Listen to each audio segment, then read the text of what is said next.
Hello, my name is Gomer Joseph. I hope you've all been having a great day so far. Welcome back to another True Crime Tuesdays video. If you are new, I welcome you. Before I discuss today's case, I'd like to mention my Christian suspense book series, which is the Never As It Seems book series. The first book in the series is available on Amazon, and you can read it on any device on the Kindle app for free. Not only that, but I do have another book series, which is the Juliet Clark book series, which is about a Haitian American teen sleuth who happens to be a true crime YouTuber. The first book in the series is titled Murderer at Heart, so the links will be in the description box below if you're interested. Today I'll be discussing the mysterious death of Lauren Smith Fields. Sadly, I wouldn't have known about this case if it wasn't for social media and when I should have known about this case from the news. But as I researched this case, I was very frustrated, especially with how the investigation or the lack thereof was done. You have this young woman who has her whole life ahead of her, and she suddenly dies due to sketchy circumstances. But sadly, the investigators on the case didn't think that it was really worth their time to look into. Now, I encourage you all to do your own research with this case and not to just look at my video for all of the information. Here we go.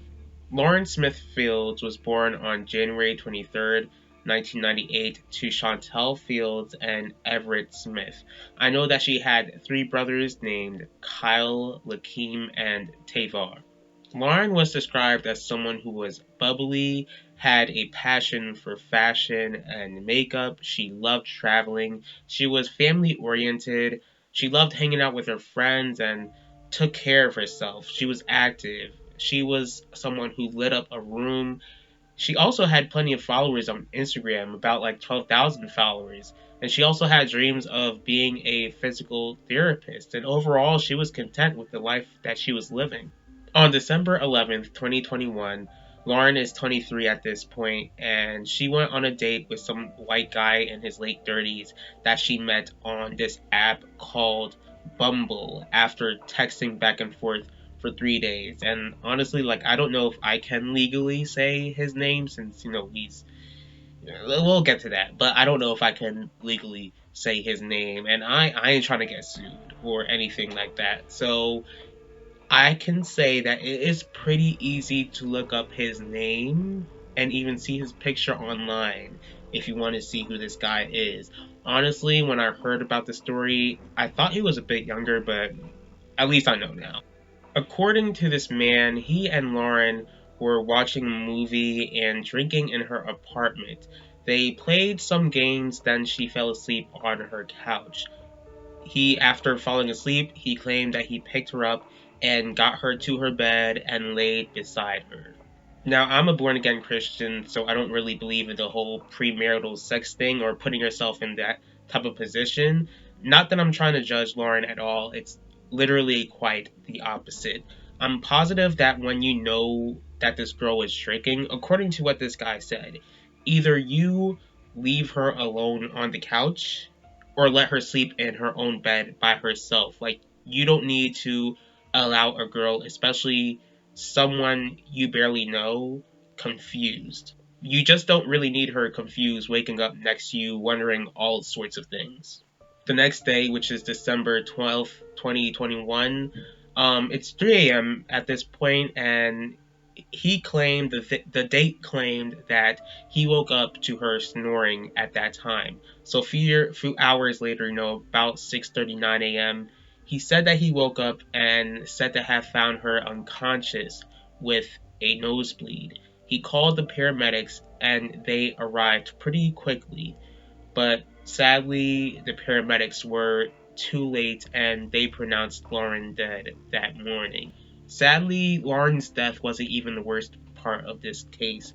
Common sense would tell you that the family would be notified once Lauren passed away, but the family didn't know until a day later. An autopsy was done, and according to the autopsy, the death was due to alcohol intoxication. laced with fentanyl and other prescription drugs used as sedatives. Now, Lauren's loved ones are adamant that she was never the type of person to have even smoked weed and that she would never touch any other drugs. Since her family don't know that she passed away, they tried texting and calling Lauren all day, but she wasn't able to answer, and sadly, we know why. So, since they weren't able to reach her, the last resort was to just go to her apartment, and they noticed a note on her apartment door, which was pretty much said it pretty much said that if you're looking for Lauren, call this number, and they called a number which didn't really pick up. Like, how are you going to leave a number and decide not to pick up when you should be expecting a call? Eventually, Lauren's landlord was called over, then gave the family the devastating news, then gave them the detective's number. But why couldn't the detective just tell the family himself? Like, why pass the message on to Lauren's landlord? Detectives told family about the Bumble date, then hung up without giving any more answers or explanations. But the family was going to make sure to get the answers to their questions.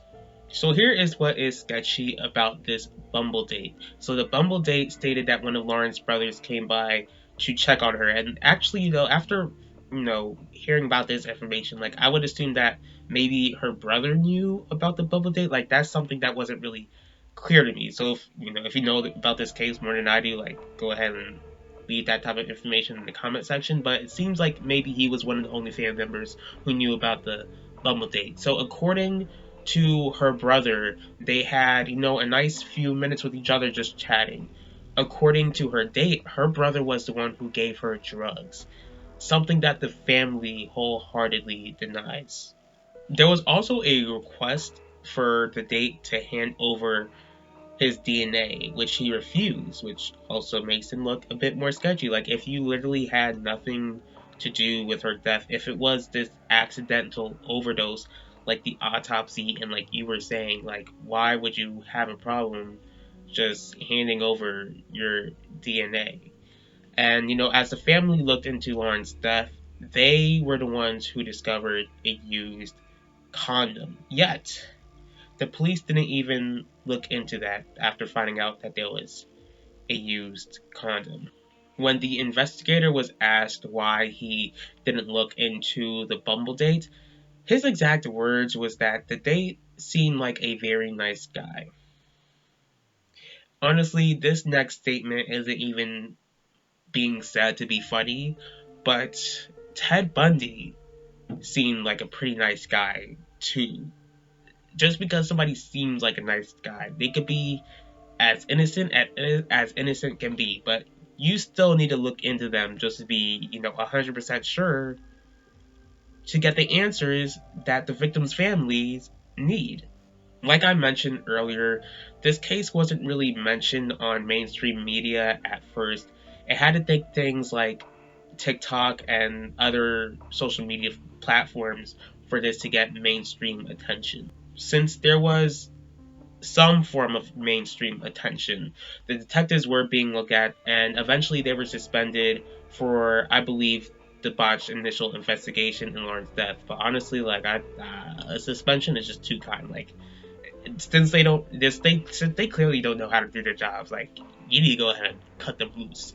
But hey, who am I to go ahead and decide who stays in their job or not, since I'm not their employer? But overall, to this day, the Bumble date has still not been charged, and I honestly don't know if he's even still being looked at. I just want to remind everyone that every person's life is valuable, especially in God's eyes.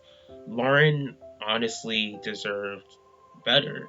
She deserved more immediate attention to her case, and she definitely deserved to have her death looked into more. It's been less than a year since Lauren's begun, and I know that her loved ones miss her dearly. The God that I serve, the God of the Bible, is a God of justice. He knows exactly what happened that night and will make sure that if foul play was involved, that the person responsible will face consequences.